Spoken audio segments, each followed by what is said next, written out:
Boa noite, irmãos, graças e paz. Espero que todos estejam bem, apesar dessas dificuldades que a gente está passando, né? Quarentena, pandemia, crise política, mas a nossa vida continua, a nossa vida cristã, a nossa caminhada. Espero que todos estejam fortalecidos na fé, estejam confiantes em Deus, de que tudo isso vai passar. Hoje nós vamos estudar o pecado da maledicência. Eu vou compartilhar uns slides aqui com os irmãos para a gente poder visualizar esse estudo de uma maneira mais clara.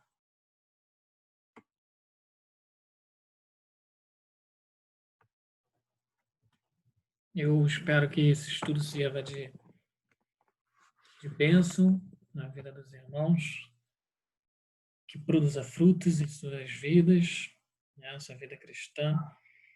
Mas vamos lá, o pecado da maledicência ele é um dos pecados mais cometidos, né, desde o Éden. A serpente lá, ela maldisse o Senhor, ao dizer para Eva lá que o Senhor era mentiroso e queria o poder e conhecimento todo para si, né? Quando a Eva fala que o que o Senhor disse a ela, e a serpente diz que não era aquilo ali, que era outra coisa, ou seja, estava dizendo que o Senhor era mentiroso. E o resultado disso, todos nós sabemos, né? É a queda da humanidade, onde entra o pecado e mancha toda a humanidade, toda a criação, e a partir dali a maledicência, esse pecado horrível, ele se faz presente em toda a história da humanidade, até os dias de hoje, e será assim até a volta de Cristo. Mas o problema maior está no fato de ser um dos pecados mais cometidos entre cristãos, né, que professam a fé em Cristo. Nesse estudo nós vamos abordar o pecado da maledicência para entendermos o que é maledicência, né, para entendermos a causa da maledicência, o remédio, né, substituto para esse pecado também.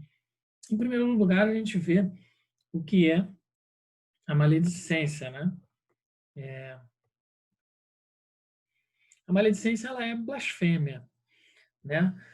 No grego, essa palavrinha no grego aí, blasfêmia, blasfemia, muito usada em nossa língua num sentido, no português, a blasfêmia ela tem um sentido do sagrado, de alguma coisa que ofenda a algum ser sagrado, né? Ela é muito usada nesse sentido, mas essa palavrinha lá no grego, que eu coloquei aí entre parênteses, ela tem também um sentido de calúnia, né, a outros, como diz lá em Mateus 12:31, diz assim: Por esse motivo eu digo a vocês, todo pecado e blasfêmia serão perdoados aos homens, mas a blasfêmia contra o Espírito não será perdoada. Ou seja, existe a blasfêmia, né, contra homens, essa que é perdoada, e a blasfêmia contra o sagrado, contra o Espírito Santo, que não é perdoado. Todas as palavras gregas que foram traduzidas aí por maledicência, no sentido de relacionamento humano, maledicência com o próximo, tem um sentido de calúnia, né, de injúria, de difamação, é basicamente a mesma coisa, denegrir falsamente, com palavras abusivas a fim de trazer danos à reputação de alguém. Ela tem esse sentido, e esse é o sentido da maledicência, é aquela pessoa que fala mal de outra, né, que diz coisas erradas, às vezes coisas que nem são verdade, na maioria das vezes. Às vezes a pessoa até errou, mas não dá. Mas ainda assim, a maledicência é um pecado, mesmo que a pessoa tenha errado. Não, é errado você falar mal dessa pessoa que errou por trás, pelas costas, a fim de blasfemar, de maldizê-la, a fim de causar danos à sua reputação. Então, esse é o primeiro ponto do que é a maledicência, né? Mas a maledicência ela é também pior do que isso, né? Ela é uma violação do nono mandamento, que está lá no Êxodo 20:16. As perguntas 77 e 78 do Breve Catecismo, elas respondem bem sobre o que exige e o que proíbe esse nono mandamento. Lá na pergunta 78 diz o que proíbe, né? E diz assim lá: proíbe tudo que é prejudicial à verdade ou injurioso, tanto a nossa reputação como a do próximo. Na pergunta 77 diz o que exige o nono mandamento. E diz assim lá: exige a conservação e promoção da verdade entre os homens, a manutenção da nossa boa reputação e a do nosso próximo, especialmente quando somos chamados a dar testemunho, ou seja, quando você falha no que exige o nono mandamento, que é a conservação e promoção da verdade entre nós, né, manutenção da boa reputação nossa e do nosso próximo, a gente automaticamente cai no que ela proíbe, né? Cai nessa falta à verdade, nessa injúria, tanto à nossa reputação como a do próximo. Calvino diz assim sobre o nono mandamento: seu propósito é, visto que Deus, que é a verdade, abomina a mentira, a verdade deve ser cultivada entre nós sem disfarce. Enfim, não façamos mal a quem quer que seja, pelo desenfreamento da maledicência e da mordacidade, ou seja, Deus que é verdade, né? Deus que é fiel, verdadeiro para com seu povo, ele requer do seu povo nada menos do que fidelidade e transparência em seus relacionamentos. O cultivo da verdade também é uma coisa requerida, né? A verdade com o próximo, ser sincero, ser fiel com o próximo, com Deus, obviamente. E o freio, né, dessa maledicência, frear da maledicência, evitar a maledicência. Cometer esse pecado, meus irmãos, é uma quebra desse mandamento, né? É destruir com isso a característica básica da aliança com Deus, que é a fidelidade. A fidelidade de Deus para conosco, ela não é manchada. Deus não deixa de ser fiel conosco. Mas a nossa fidelidade para com Deus e para com o próximo, ela é minada através da maledicência. Ela é destruída através da maledicência. Nós deixamos de ser fiéis, tanto a Deus como ao próximo, né? Mas a maledicência, ela também é uma contradição, irmãos. Lá no texto de Tiago, capítulo 3, verso 9 a 12, diz assim: com a língua bendizemos o Senhor e Pai, e com ela amaldiçoamos os homens feitos à imagem e semelhança de Deus. Da mesma boca procedem bênção e maldição. Meus irmãos, não pode ser assim. Acaso podem sair água doce e água amarga da mesma fonte? Meus irmãos, pode uma figueira produzir azeitonas ou uma videira figos? Da mesma forma, uma fonte de água salgada não pode produzir água doce, ou seja, a total contradição aqui, que é o pecado da maledicência. Tiago mostra aqui que através da própria criação de Deus, que é contraditória, a mesma pessoa maldizer outra pessoa e louvar a Deus. Não é natural, assim como não é natural extrair água doce e salgada, potável e não potável da mesma fonte. Um pé de manga dar jaca ou vice-versa, isso não é natural, né? É uma contradição, isso não existe. Assim como não é natural a pessoa que foi feita para glorificar a Deus maldizer outra pessoa portadora da imagem de Deus.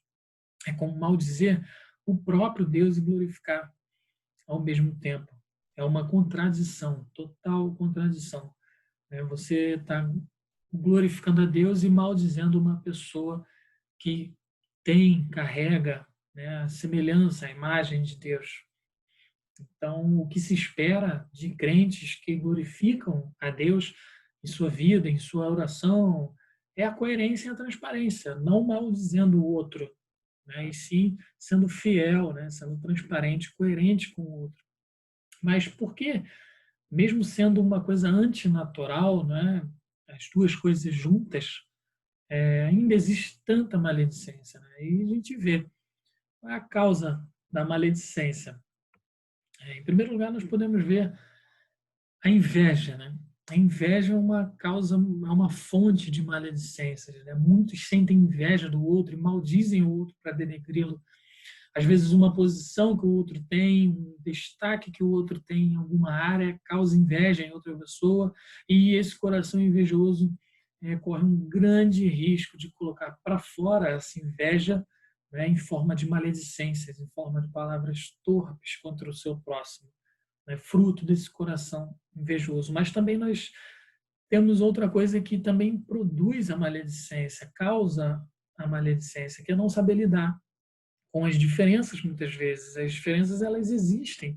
A igreja ela é uma unidade em meio à diversidade. Nós somos diferentes, viemos de uma criação diferente, uma criação peculiar, de diversas culturas, às vezes até parecidas, mas com algumas peculiaridades diferentes.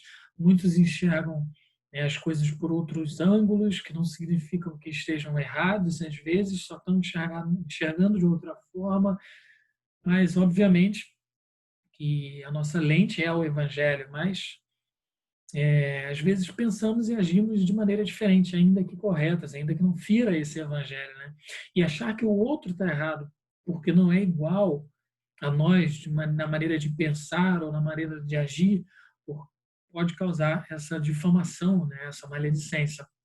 Uma cultura às vezes diferente, como por exemplo no meio presbiteriano, nós temos lugares em que os pastores usam togas, né? Em Santa Ceia, em batismo, e outros lugares não. Né? Está muito ligado à questão cultural do local onde a igreja está inserida. Mas não quer dizer que um ou outro esteja mais certo do que o outro, ou menos certo do que o outro, ou um é melhor do que o outro. Não. São diferenças, mas que nenhuma das duas ferem o evangelho, não afetam, né, as escrituras, ainda que sejam diferentes. Isso não nos dá margem para maldizer ou falar mal de alguma coisa por ser diferente, sem que fira o evangelho. Né? A vanglória também, ela é uma grande fonte de maledicência. Essa busca das pessoas por glória própria, por estar no topo da montanha, acaba levando a pessoa a querer até puxar o tapete de outros. Né? Um coração ele egocêntrico, ele negocia a verdade para que a sua luz brilhe mais. Ele não está preocupado com os outros, mas somente consigo mesmo. Né? Assim, a pessoa egocêntrica, ela não está nem aí para o próximo, ela está aí só para ela e para as coisas relacionadas a ela. Portanto, não lhe causa nenhum constrangimento maldizer outras pessoas, porque a preocupação dela não está em outras pessoas, e sim na sua própria imagem, na sua própria glória. Né? E coisas mais profundas ainda do que essas três, como uma alma amargurada, uma alma ressecada, cheia de amargura, e isso é uma fonte interminável de pecados nessa alma amargurada, inclusive da maledicência.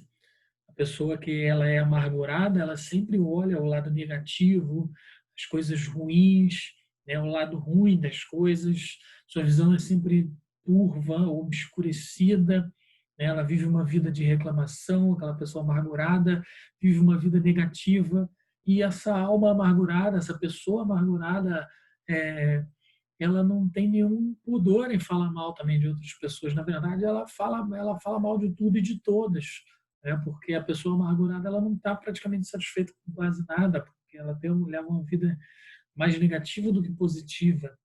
Então, é uma grande fonte de maledicência. A maldade também, que é uma coisa que talvez mais profunda ainda, talvez essa fonte esteja presente até em todas essas outras, ou quase todas. Às vezes a pessoa até não tem maldade, né? mas maldiz a outra pessoa, né? Mas na grande, grande, grande maioria a maldade está presente no coração de quem maldiz outra pessoa. A vontade de prejudicar alguém, né? Até porque quando a gente fala mal de alguém, sempre tem um risco, um grande risco de manchar a imagem, a reputação de alguém, dessa pessoa. Muitas vezes a gente faz isso, a pessoa faz isso e a fonte dela é pura maldade. Mas qual a saída, então, para a maledicência? Qual o caminho que a gente tem que tomar para poder se livrar, né, desse pecado tão horrendo, que prejudica tanto a nossa caminhada, nosso relacionamento com o próximo? Em primeiro lugar, irmãos, o caminho correto, onde a gente tem que seguir, para onde a gente tem que olhar, para onde a gente tem que se guiar, né? A primeira coisa que a gente tem que fazer é se arrepender, né? Se arrepender e confessar o pecado. Arrependimento e confissão, irmãos, esse é o primeiro passo para a gente voltar para o caminho correto, né? É o primeiro caminho aquele que comete um pecado, né? Se arrepender, confessar os pecados ao Senhor e voltar-se para os caminhos retos do nosso Senhor. Eu tenho alguns textos aqui para a gente ler, que eu coloquei aqui. Primeiro, o próprio Tiago aqui, que fala já no capítulo 4, nessa questão de contendas que estavam havendo. Ele fala no verso 8: aproximem-se de Deus e ele se aproximará de vocês. Pecadores, limpem as mãos, e vocês que têm a mente dividida, purifiquem o coração. Ou seja, aquelas pessoas que têm a mente dividida, né, que muitas vezes maldizem o outro, e esse é um problema da maledicência, que causa divisão, causa conflitos dentro do corpo de Cristo. Então ele fala que purifiquem-se, purifiquem o coração, limpem as mãos de vocês, né? Esse é o caminho, né? Arrepender, se limpar, né? Primeira epístola de João, capítulo 1, verso 9, ele fala: se confessarmos os nossos pecados, ele é fiel e justo para perdoar os nossos pecados e nos purificar de toda injustiça. Ou seja, maldisse alguém, confessa o seu pecado, se arrependa, e Deus, ele é fiel para perdoar o pecado que foi fruto, o pedido de perdão fruto de um genuíno arrependimento, né? Provérbios, Provérbios 28, verso 13, diz assim: quem esconde os seus pecados não prospera, mas quem os confessa e os abandona encontra misericórdia. Ou seja, aquela pessoa que guarda o pecado, que fica pecando e não confessa e não se arrepende, ela não prospera. Espiritualmente falando, né? Ela não cresce espiritualmente. Ela vai sempre carregar aquele fardo com ela, vai acabar se tornando uma alma amargurada, como eu falei anteriormente. Mas aquele que confessa, ele encontra misericórdia. Ele encontra, porque o nosso Deus, ele é um Deus misericordioso, ele é um Deus perdoador. Assim morreu Cristo pelos nossos pecados em nosso lugar, para que a gente possa encontrar perdão, né?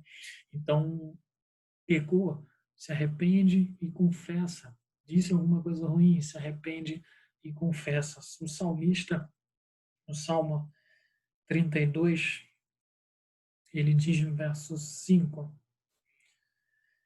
então reconheci diante de ti o meu pecado e não encobri as minhas culpas. Eu disse: confessarei as minhas transgressões ao Senhor, e tu perdoaste a culpa do meu pecado. Ou seja, reconhecer diante de nós o nosso pecado, reconhecer que a fofoca é um pecado, reconhecer que a maledicência é um pecado, e tanto você falar ser o teu papel ativo da maledicência, quanto passivo, aquele que dá o ouvido para aquela pessoa que está maldizendo outra, também é pecado, porque ela está alimentando aquele pecado, ela está crescendo aquele problema, está dando uma oportunidade daquele pecado acontecer. Portanto, é reconhecer esse pecado e confessar a Deus para encontrar perdão e misericórdia e conseguir voltar para os caminhos retos do nosso Senhor. E após isso, né, o que a gente pode substituir a maledicência? Pelo bem dizer, né? Pela graça, falar bem, né? Que é o contrário. Primeira epístola de Pedro, ele fala sobre isso, lá no capítulo 3, verso 9, ele diz assim: não retribuam mal com mal, nem insulto com insulto, ao contrário, bendigam, pois para isso vocês foram chamados, para receberem bênção por herança. Bendigam, né? Ele fala aqui: não retribuir mal com mal, injúria com injúria, maledicência com maledicência, né? Que é injúria, mas bem dizer, né? Mas, e bem dizer, eu coloquei aqui no grego, tem um sentido de falar bem, o sentido literal, né, do bem dizer é falar bem de alguém, né? Tem um sentido de invocar o favor divino a alguém, ou seja, significa abençoar alguém, rogando as bênçãos e favor do nosso Deus sobre essa pessoa. né? Interceder por ela, rogar o favor de Deus por ela. Isso é atitude, essa é a atitude de um servo de Cristo. Ao contrário de fazer fofoca ou de prejudicar a reputação de alguém, ainda que ele tenha errado de fato, nós devemos, como cristãos, bem dizer, né? Rogar a Deus as bênçãos sobre a vida daquela pessoa, né? Invocar esse favor divino sobre essa pessoa, né? Ao contrário de maldizer, ao contrário de maledicências. Para concluir, irmãos, nós não estamos, né, aqui, não fomos chamados por Deus, não fomos regenerados, não fomos colocados no corpo de Cristo, que é a igreja, para ficar falando mal um do outro, para ficar falando mal do nosso irmão, para ficar apontando o dedo para um defeito ou falha do nosso irmão, né, dizendo, não, esse pecado eu não cometo. É óbvio que existem as disciplinas eclesiásticas da igreja, né, sobre aquele que erra, e isso é fundamental, né, a disciplina eclesiástica, como nós vimos no estudo das 9 marcas da igreja saudável, mas não é esse o caso aqui. É porque, como vimos nas causas aqui das maledicências, o maldizente ele não está preocupado com o bem, né, da pessoa, não está preocupado em restaurar a pessoa que errou, sua preocupação é diminuir, né, essa pessoa e com diversas motivações horríveis, né, que partem de um coração maldizente. E com isso, ele divide o corpo de Cristo. Né? Quem age assim, maldizente, age segundo Satanás e não age segundo a Cristo. Porque dividir a igreja e causar intrigas é a intenção e obra de Satanás, né? Não do Senhor Jesus Cristo. Né? Marcos, é interessante a gente ver como Jesus exorta o apóstolo Pedro, lá em Marcos 8, verso 31 a 33. Diz assim: Então ele começou a ensinar-lhes que era necessário que o Filho do Homem sofresse muitas coisas e fosse rejeitado pelos líderes religiosos, pelos chefes dos sacerdotes e pelos mestres da lei, fosse morto e 3 dias depois ressuscitasse. Ou seja, Jesus está proclamando aqui, estava proclamando lá, né, ensinando a sua morte e ressurreição, né, e diz no verso 32, ele falou claramente a esse respeito. Aí diz aqui, então Pedro, chamando-o à parte, começou a repreendê-lo. Olha a audácia de Pedro, né, repreendendo Jesus, né, porque eles não tinham essa ideia de servo sofredor, de Messias que ia para a cruz. Por isso Pedro repreende Jesus ali. E olha a resposta de Jesus para Pedro, né? Jesus, porém, voltou-se, olhou para os seus discípulos e repreendeu Pedro, dizendo: Para trás de mim, Satanás. Você não pensa nas coisas de Deus, mas nas coisas dos homens. Ou seja, quer dizer que Pedro era de Satanás? Não, não quer dizer isso. Quer dizer que naquele momento ali, ele estava impedindo que a obra de Cristo avançasse. Ele estava impedindo que o reino de Cristo na terra avançasse. Né? E quando a gente provoca a maledicência, quando a gente fala mal do nosso próximo, a gente está quebrando a unidade da igreja, a gente está causando divisão dentro da igreja, conflitos dentro do corpo de Cristo, ou seja, a gente está impedindo, né, que, de certa forma, tentando atrapalhar a obra de Deus, o reino de Deus aqui na terra. E a gente agindo assim, a gente age segundo Satanás. A gente não está agindo segundo a Cristo. Né? Portanto, nós que somos cristãos, nós devemos viver esse evangelho salvador de maneira completa em todas as áreas da nossa vida, né? Abandonando qualquer tipo de inveja, vanglória, maldade, amargura, lidando com as diferenças que há entre nós, né? E lembrando sempre que nós somos um corpo, e um corpo tem diversas partes, diversos órgãos diferentes que juntos formam essa unidade, esse corpo no qual Cristo é o cabeça. A gente viva de maneira fiel esse evangelho para que a gente não caia no erro de prejudicar alguém através da maledicência, né? Que a gente não seja, né, um receptor de maledicências, fuja da fofoca. Né? Se ela existe é porque alguém dá ouvidos a ela. Né? E esse alguém também alimenta, ajuda a discórdia e a divisão do corpo de Cristo, agindo conforme Satanás contra o reino de Cristo. Então, pelo contrário, né, que a gente bendiga o nosso irmão, rogue as mais ricas bênçãos do Senhor sobre a vida dele, que a gente ore pelos nossos irmãos, né, se ele cair, que a gente ajude-o a levantar com palavras abençoadoras, rogando as ricas bênçãos de Deus sobre a vida dele para que ele possa se restaurar, que ele possa se levantar e não afundá-lo mais, né? Aquele irmão que já caiu, pisar em cima dele, não. Essa não é uma postura cristã. É que Deus nos livre, meus irmãos, livre a nossa igreja, a segunda igreja presbiteriana de Araruama, desse pecado da maledicência, constantemente, que Ele nos livre disso. Que Ele nos ajude e nos una, né, e nos use também para abençoar outros através das nossas palavras.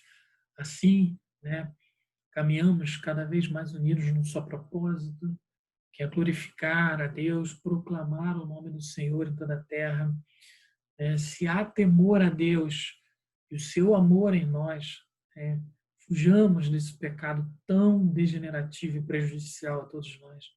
Que não sejamos reconhecidos, irmãos, como a igreja das divisões, como a igreja que produz discórdias e maledicências, mas a igreja que abençoa, a igreja que ama, a igreja que cuida, né, uns dos outros, que está preocupada uns com os outros.